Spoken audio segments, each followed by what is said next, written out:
And I always say I've got the best job and I love it. And the reason is that I'm getting to do sort of the HR stuff, the people stuff that I've done for quite some time as a career, but then combine it with this world of health and fitness by joining the gym group.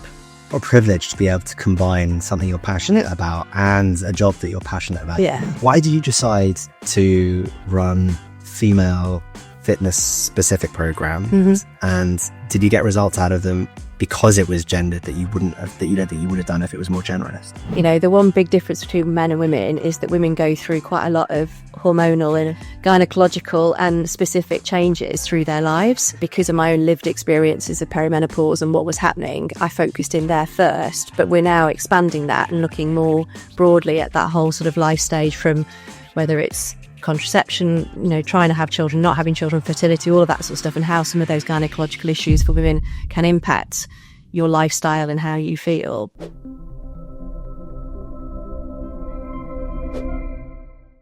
This episode is brought to you by Instant Impact. Instant Impact provides transformative talent solutions to small and mid-sized companies that are making between 30 and 500 hires each year. If your recruitment's giving you a headache and you don't know where to start, then give the team at Instant Impact a call or visit www.instant-impact.com for more information. Hello and welcome to We Need to Talk About HR. I'm your host, Felix Mitchell. Now, regular listeners will know how much I enjoy exploring that intersection between sort of physical health and sports and performance there with performance in the workplace. And today we're looking at that topic from a slightly different angle, and a really important one at that. And that's about how important it is to support specifically female health in the workplace and what a great impact that can have on a business. My guest today is Ruth Jackson, Chief People Officer at the Gym Group. And Ruth is a real pioneer in this space and has led some female health initiatives that I think have made a really big impact and could give some really practical guidance to people in this space, training over 200 staff members across the organization, both in how they support colleagues and customers. She's been at the forefront of leadership development programs, combining sports psychology and practical team building experiences. So really looking forward to digging into all of that. And in her spare time, Ruth is a Les Mills instructor. I am a big fan of body pump.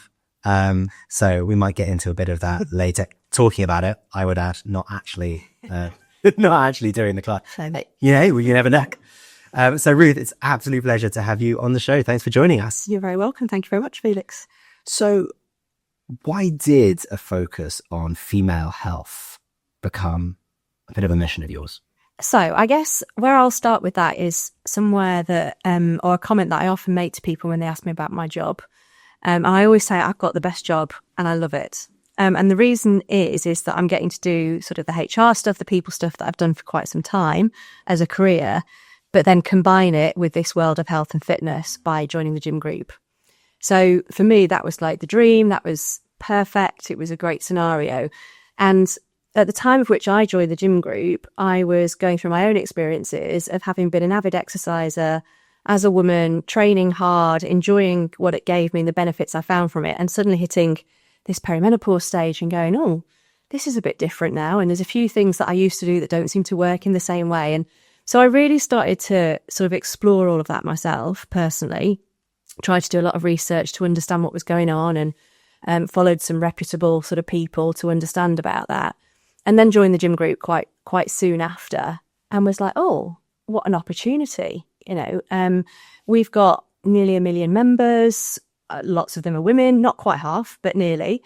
And, some of those women are going to be like me. Maybe they're either really used to exercise, but things are changing and they want to understand maybe what the impacts of our life stage might be. I don't want to say midlife or anything like that, but it's just life stages are different depending on where you're at with them.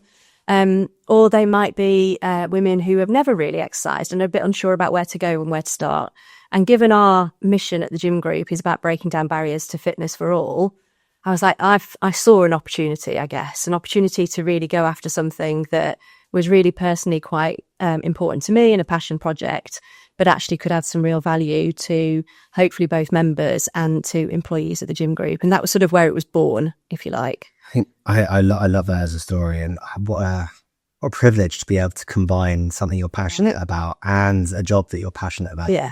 I mean, I was so lucky, and I say that all the time. I mean, I love it. I love what I do. I mean, every job has its moments, of course. Every job's got some harder parts to it.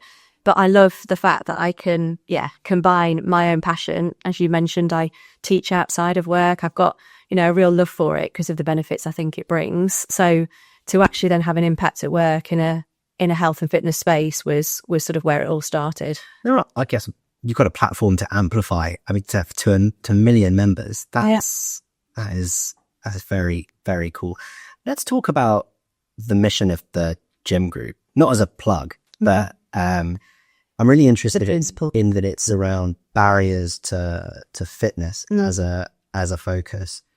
Hadn't really crossed my mind as with all of these things. It's an unexplored area for me. So what are some barriers to fitness?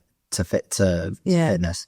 So this is one of the things I loved about the business when I joined it, that understanding our founder's mission. So John, our founder, back in 2007, when he founded the gym group, was very much, I don't want gyms and fitness and exercise to be, just for those that can afford it or those that have got access to those particular, opportunities. He wanted to make it affordable, 24/7, all of that sort of stuff. So no contract, open 24/7 at a good price point, value for money, just to open up that market and open up the opportunity for anybody to have access to good fitness equipment and have, the access to the gyms.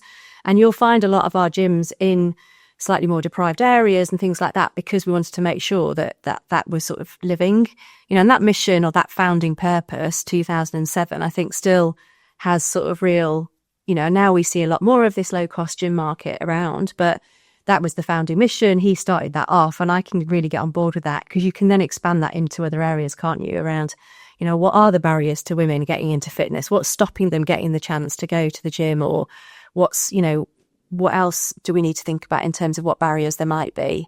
And you can sort of apply that vision and go, okay, what do we need to do? Well, yeah. And I just actually like to dwell on that a little bit, because I know the answer to this is yes. What are the specific barriers to women getting involved in fitness? Yeah. So, I mean, it's something, I'm not an expert. I've just done my own research, and I've got my own views as a female, and I don't have children of my own. So, but I see friends and family who've got young children or older children, doesn't really matter. I think so as a non-parent, I sort of caveat that I don't have lived experience of being a parent trying to juggle that. But most of us, men and women, but lots of us are juggling full-time work, part-time work, children, families, elderly parents. I've done that bit. I had elderly parents who unfortunately I've lost both of now, but had been through that sort of juggling of everything, and actually still making time for the partner or the husband or the wife or the, whoever, the significant other, and making time for friends and just living, and keeping the house tidy. I mean, there's just so many things, isn't there, that we all have to sort of cram into 7 days a week, 24 hours a day. So I think time is a big one we come back to. Research we've done with women has been around, the time to get there. But I think the big one as well is that confidence. We talk a lot about that sort of intimidation of walking into a gym, not really knowing what to do. Like, is it a bit of a scary place? And how do we sort of, monitor for that, factor that into our designs and how we look after people? But just giving, especially women again, but that confidence that it's okay, this is a space for you, come in, try it out, let's make sure that we, make it inclusive for you, I think is a focus. Yeah. I've been going to the same gym for this one, like 18 months. So you're really reluctant to walk. No, I was going to say, I'm still, still, I'm like, is this the right way to use this machine? Yeah, I mean, I feel quite confident. Like, I started in group X, getting into like exercise and stuff. So in group exercise classes, you've got an instructor stood in front of you. You've got people around you. You can be like, oh, is that what I do? How do I do this? Like, classes, I'm cool with. It's the sort of wandering around the gym with all the pros, guys that are. But I always say I've got people who come to my classes now, and you do the thing as the instructor at the beginning. Anybody new, you go and have a nice chat with them, make sure they feel comfortable, explain a bit about what's going to happen. And I always say to people, come and have a chat with me afterwards as well. Tell me how you got on, how did you find it? And I've had conversations with women, especially, again, men as well, though, who are new to it. And I'm like, honestly, like, don't worry about it. Body pump, as you know, is quite choreographed and there's certain moves and so you get used to that. But actually, what I've found is that doing that gave me the confidence to know a little bit more about what I needed to do when I went into a gym, because I'd learned a bit about what a dead row was, what a deadlift was. You know, I'd understood a bit more through doing the classes what these exercises were with all the crazy names, and then felt more confident going into the gym to use the equipment there on my own. That makes total sense. Yeah. Something occurred to me when you were talking about time management, and I think we're going to get onto the business case for running one of these programs as a company. Yeah. It also feels like increasingly, because there are so many things competing for our time. I think, does this make sense as a sort of distinction? Do we have to make, whenever I'm trying to carve out time to exercise, I always have to make the time case for it. You know, am I going to how does taking an hour away from my toddlers or from my work, how can I justify that to myself in a way that feels bizarre doing? How many times have you? I think you've very one. How many times have you made that case in your own mind, even if it's just to yourself, not to anybody else, and then thought, oh God, can I really fit it in? Should I really be doing this? But you do it anyway. And how many times do you always feel so much better? How many times I regretted it? Never. And they say that, don't they? You never regret a workout. But it's so true. You know, I get to the end of my sort of busy working week, you know, and I sort of commute between London and the Midlands. And it gets to sort of my Thursday night class and my Friday night. I do 2 classes on a Friday night. And I'm a bit like, okay, have I got this left in me? But I know for a fact that I will get there and I will feel better for having done it and you know, been part of that hour and a half, whatever it is. I think it's important to remember it doesn't need to be very long either. You know, 20 minutes in the gym can be just as beneficial as an hour and a half. In fact, probably better. You know, killing yourself for 2 hours is probably just going to, you know, tire you out. But a short, sharp, you know, concentrated, intentional workout is probably the best thing ever. So I think it's trying to get people to think about, or trying to think in our own minds, it's not about being there for a long time. I can be effective and get back out and get on with everything else I've got to do. Yeah, absolutely. And that's the other thing that's sort of in our minds and our misconceptions on it. The other thing I do when it comes to the sort of time case is I'll then start explaining the logic to my wife or someone at work, but look, I'm going to go, but I'm doing this so that I can really be on point in the afternoon. They're like, I don't care. Yeah, exactly. go to the gym. It's always worse in the mind. Yeah. I think one of the points I'd really love to get into is, I think a lot of our listeners will have rolled out, I don't know, like a gym benefit or a physical well-being benefit within their organization. It's less common to hear about one that's sort of gendered within an organization, so specifically focused on women in the workplace. And I understand that there are some barriers specific to different demographics that are really interesting, but I wonder, why did you decide to run female fitness specific programs? And did you get results out of them because it was gendered that you don't think you would have done if it was more generalist? I'll come back to that question. The first part about why did we do female health fitness, and that as a specific gender focus, I think is because, you know, the one big difference between men and women is that women go through quite a lot of hormonal and gynecological and specific changes through their lives, very specific to, you know, the hormones that a lot are richer about, obviously, childbearing and that type of thing. So as I mentioned at the beginning, you know, because of my own lived experiences of perimenopause and what was happening, I focused in there first, but we're now expanding that and looking more broadly at that whole sort of life stage, from whether it's contraception, you know, trying to have children, not having children, fertility, all of that sort of stuff, and how some of those gynecological issues for women can impact your lifestyle and how you feel. But to start where it started with sort of perimenopause, you know, I think it was a subject matter that was becoming a bit more prevalent. There was more people in the sort of public eye talking about menopause, which I think, you know, I think back to my mum, I don't remember her ever talking about it or mentioning it, and have that conversation with a lot of people. So I think it was, you know, bit more of a subject that people were talking about, and actually what are the impacts of those hormonal changes on a woman, and therefore should I be doing something different? And again, I'm not a medical expert or a research scientist or anything else, but understanding actually, is the style or the type of exercise I'm doing, what's going to best benefit my body and what's happening at this moment in time. There is enough evidence, I think, out there that says in midlife with hormonal changes for women, it does impact us. I've certainly experienced lots of symptoms myself in terms of both mental symptoms, the sort of cognitive stuff, the brain fog, that type of stuff, but as well as joint pains and, things like that. So I wanted to do something that would help other women know some of these things, and actually what should I be doing in the gym, or what should I be doing for myself just generally in terms of sort of well-being and wellness for me at this stage. And then I was like, well, I've also got 1,500 personal trainers who work across 248 gyms, right? And they've got clients who are going to be, a lot of them are going to be women, and some of them are going to be of that age. So if I can do something that was going to support those trainers in our gyms to upskill and educate themselves, so essentially, we're all looking for training and development programs for our people all the time, that's going to give them a niche or a skill that they can use with their members and with their clients, that's got to be a win, hopefully, for them. Oh, absolutely. And we did a pilot, always do a pilot, right? Test it out. And we had men and women, male and female trainers come on. And I think one of the results that I saw that I loved seeing was male PTs saying, oh my God, I've got so much more confidence now to open up a conversation with a female client about her hormones, about the menopause and things like this. So I think that was really great to see.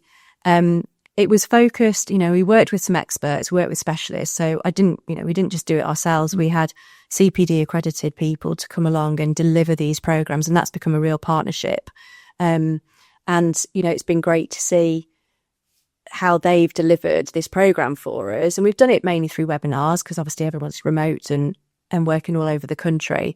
But since then, we've been able to develop, specific sort of female-friendly classes to run in the gyms. And some of the personal trainers have gone off and run, brilliant like focus sessions and little workshops around pelvic health and,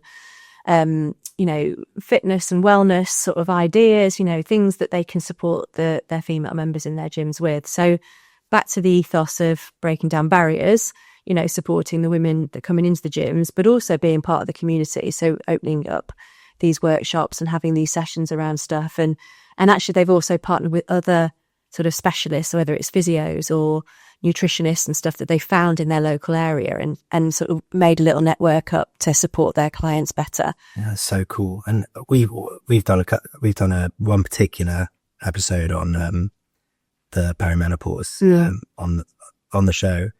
And I think one of the things that came out of that for me is just so much of within the workplace, so much of it is just starting the conversation. I think, to be able to, I remember one of my first days, early days in the office at the gym group, and having this very open conversation with a couple of people that I was talking to about perimenopause and the impact it had on me, because I'm not bothered about talking about it openly. But a male colleague who was stood nearby was listening, and that's fine as well. But he came to me afterwards. He's like, Ruth, can you share that book you were talking about? And my wife, I can see in my wife some of the stuff I heard you talking about, and I'd like to be able to help her.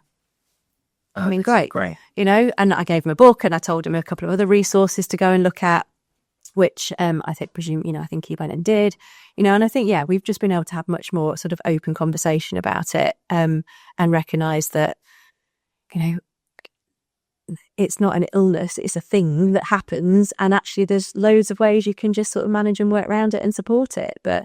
And it's different for every woman as well. So I don't want to trivialize it, because some women, it's not that bad. Others, it's really bad, and I think there's a few of us that are in between. So you can't trivialize it. But I think opening up the conversations, make sure you're signposting, and probably the question you might ask me next, but the benefit of training all these personal trainers, obviously to support members in gyms, but it means I've got this big network within the organisation that can support each other, support colleagues, and we've run sessions in our gym support head office as much as we have out in the gyms on this subject. Yeah, well, And I wonder, have you seen an uptick? I know you ran it really early on, but have you seen an uptick in managers being able to engage with their team about menopause, perimenopause, maybe just more sort of women's health issues, full stop? Yeah. As a result. Yeah. I can't like put hard facts on it necessarily. You're fingering it. I can go finger in the air. I can go, engagement survey results are pretty strong, scores around management support, around, being able to talk about things, having open conversations are all really strong. Anecdotally, I've had lots of conversations and been told, how it has enabled people to have those conversations better. So yeah, I mean, it is one of those. And I spoke at an event, I think last year it was, about the sort of, how do you put the business case behind this? How do you return, what's the return on investment? And I think my answer then, and it was a year ago, probably ish now, is it's an ongoing thing. We're going to have to keep monitoring it, but we've got more and more people doing it. We've got a focus to support people. And I think, and again, I'm just trying to remember if I've answered your original question, but why women? I think that's because it's really helped us to sort of think about that genre, but then actually go, okay, so what of this stuff then applies to other people? What applies to men, etc. And we can then go off there and look at that. I think one of the things that most surprised me prepping for the perimenopause specific episode with Sharon was how little information there is around such a big topic. Is it still here? So I remember this. So I remember it was sort of lockdown-ish era when I first started researching a lot of this stuff, and I found the Well HQ. There were 3 women who were focused all around sort of fitness for women and sports in women. And one of the first stats was something like then, so a few years ago, was something like only 4% of research is done specifically on women, medical research. So 4%. Something like 4%. Please don't quote me like completely on the numbers, but it was low. It was like scarily low. There was that stat and another stat, which if I got time, I'll share it with you, that just literally blew my mind. And over the year, and it's the Well HQ that we've been working with. So Baz and Emma and Bella. We'll link them in the show notes. And, Baz and I talk about this all the time.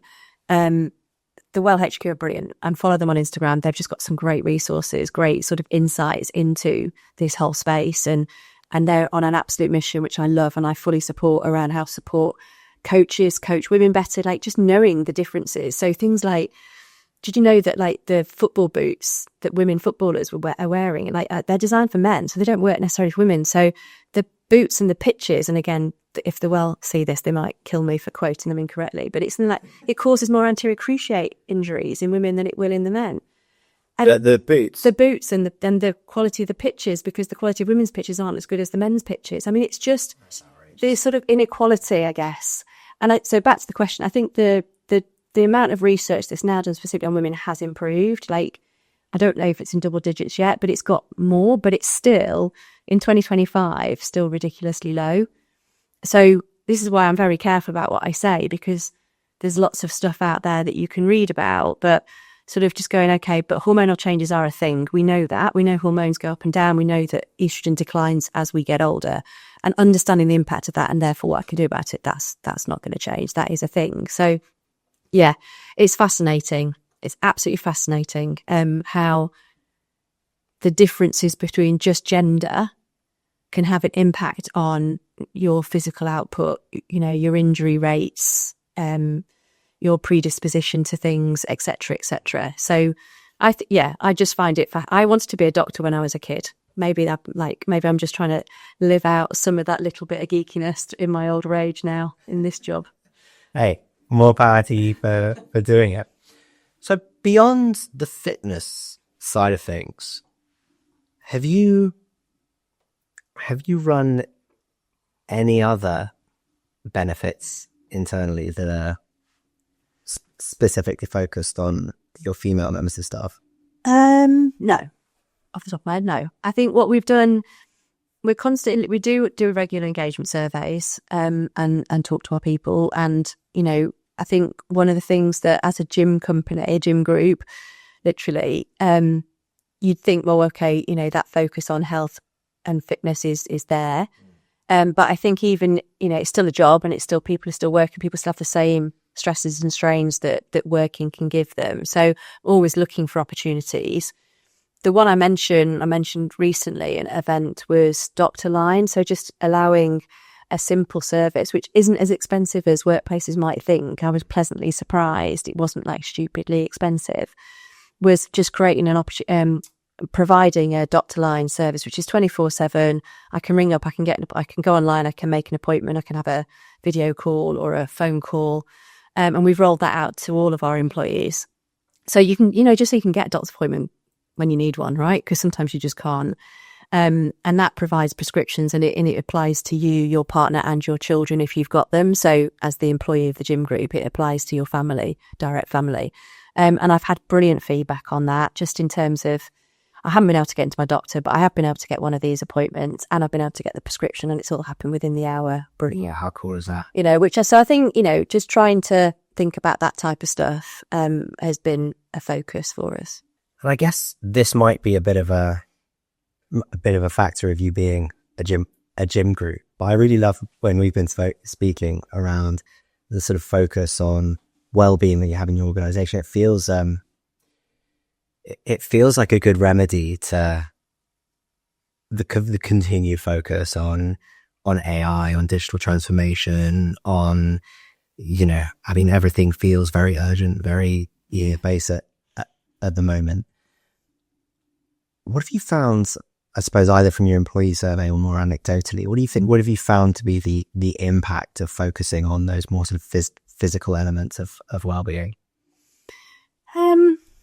I think, we've also had a big focus on sort of mental health as well. And actually, I have to credit to the team before I joined. They were sort of very focused on that mental health support, and have always been quite good at that. I think, like you say, we are a gym company at the end of the day, so it might feel easier for us than other companies to sort of focus on that fitness side of things. I think it all comes back to the culture you're trying to promote as well. So we talk about it being an inclusive and a culture that, where you can be at your personal best. But you've got to sort of live what you say, right? I think you can't put out there, this is your culture and this is what you're all about, and then people join and find that it's not the case. So being flexible in, I don't care if you're going to the gym in your lunch break or before work or whatever you do, however you're fitting it into your work day, because that's important. I think what I love about the culture we've got at the gym group is that, and this is not just because of one thing or another, I think it's a culmination of lots of different things, is that the feedback we always get is that it's inclusive, and in fact, I remember someone saying this to me, it's weirdly friendly around here, but I think I'll take that, right? Like if it's friendly and it's inclusive and people feel like they can be themselves, that's the other one that we get, actually that there's a real sense of belonging.